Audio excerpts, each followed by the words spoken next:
Bismillah, alhamdulillah, wa salatu wa salam ala rasulullah. Problems are many. Everyone's got problems in their lives, and problems are inevitable. You will always face issues in your life. It doesn't matter who you are and where you're from, issues are there in our lives, and Allah subhanahu wa ta'ala puts these issues there as a reminder for every single one of us that this world is not Jannah. You will never find complete peace and happiness in this world. Allah subhanahu wa ta'ala designed it as such. Complete happiness is only in Jannah. So in this world we'll always have our issues, our ups and downs. And the solution to everything is always Allah subhanahu wa ta'ala. He's the King of Kings, He's the one who's created the 7 heavens and the earth. He's the one that sustains. He's the one that every single heart is in His hands, subhanahu wa ta'ala, and He's the one that's in control. So our solution to anything and everything is always Allah subhanahu wa ta'ala. But I think sometimes we like to think that the solution to our problems is a complicated one. Sometimes we like to dwell into the idea that, you know, what I'm going through is very bad, that it's very dramatic, and it's not an easy fix. But the truth is, no matter how big your issue is, for Allah subhanahu wa ta'ala everything is easy. You know, Allah subhanahu wa ta'ala simply has to say kun. You know, yeah man, you know, the one whose amr, the one whose decree, whose order is as simple as kun, be. And Allah subhanahu wa ta'ala can deal with all of your problems. I think the issue is that for a lot of us we don't have that relationship with Allah. SubhanAllah, for me growing up, for many years I was far from Allah subhanahu wa ta'ala. I didn't have Allah in my life. And, you know, on a personal level, because I grew up, you know, everything's either haram and you can't do this and you can't do that. And I had this understanding that Allah is this angry being who just, you know, hated anything and everything, and that if you don't do everything exactly how He wants it, then He's going to destroy you and this, that and the other.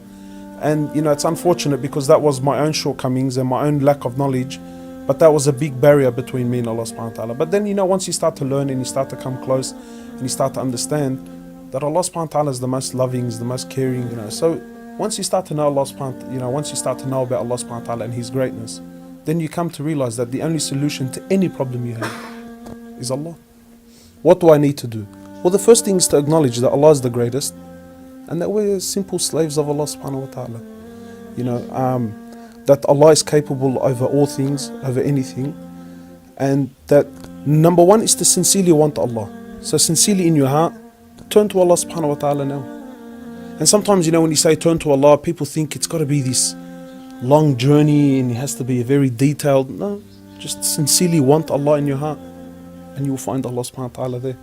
So just that, just really in your heart want Allah subhanahu wa ta'ala, turn to Him, seek His forgiveness and ask Allah for help.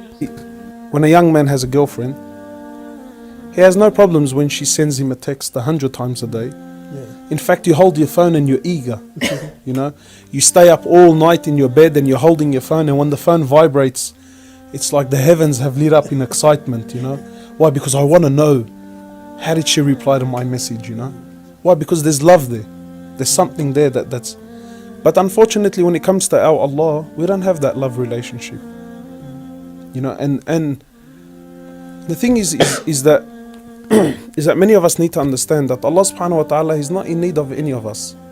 Don't think that, you know, if you pray or you don't pray, or that if I give my charity or that, Allah is the greatest. That's done. That's sealed and that's a given.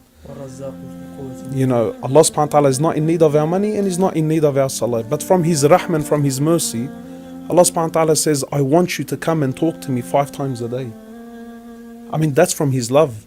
I mean, you imagine if the President of the United States of America wanted to see you just one time, yeah?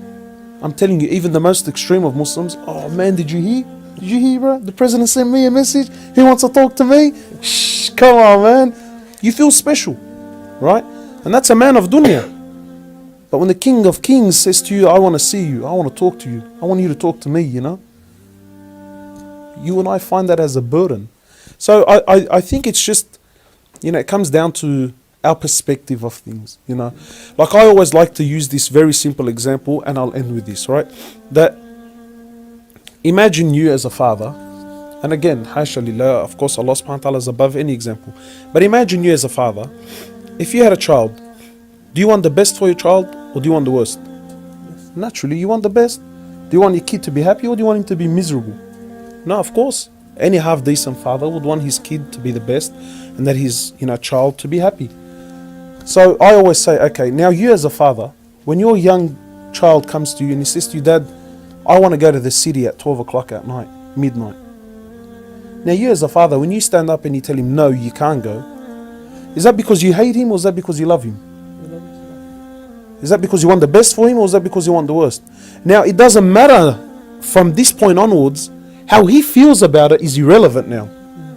Because I'm in control, because I'm in authority, because I'm mature, because because I've been assigned to be responsible over him. You have wisdom that he doesn't understand. Exactly. So I know what he doesn't know. When he says to me, I want to go with my mates downtown at midnight, and I tell him no, that by no means is because I don't want him to be happy.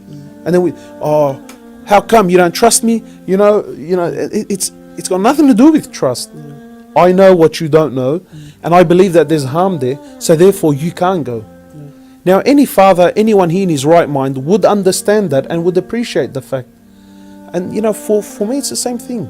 When Allah subhanahu wa ta'ala says to you, don't have a haram relationship, you think it's because He doesn't want you to have fun. No, but because He doesn't want you to harm yourself. When Allah subhanahu wa ta'ala says this is halal and this is haram, that's out of His love, because He loves you, because Allah subhanahu wa ta'ala. So I think it's again, it just comes down to love, and it's knowing that Allah loves me and doesn't hate me, and having this positive perspective when it comes to the relationship.